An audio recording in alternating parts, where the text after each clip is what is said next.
云林县的哪来有一个私人的动物收容所？这个负责人是真正无甲环境管理好势，现场这动物是拢3尾巴，即嘛是专权交予县政府来处理，专案照违反动物保护法上班。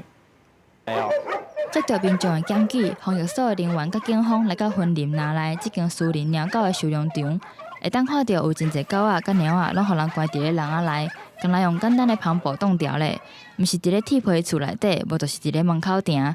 经过防疫所人员的点算，拢总有134只。现场来讲的话，我们清点的这个犬猫只数啊，犬只大概有90只，猫只有44只。目前全案正依这个动物保护法全数把没入当中。云林动植物防疫所表示，这间私人的收容场是一个姓陈的负责人组的。经过初步的检查，环境是真垃圾，通风嘛无好，而且各部分的猫仔甲狗仔消散落吧。不过，这个姓陈的查甫人，佫透过网络咧募款。对此，有动保团体就呼吁，若要帮助动物，无一定爱捐钱，会当先到现场看收容的环境，或者是改用送物资的方式。他哪里有狗园，他愿意让你看，你就去看。他不愿意让你看的，你就别捐了。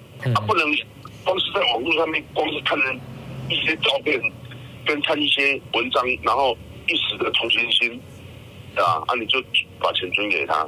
防疫所表示，这个姓陈的查甫人伫1804年就捌因为违反动保法，互中法官列作袂当饲动物的对象。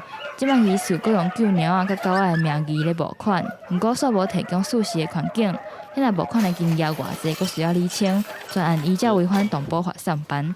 记者云林报道。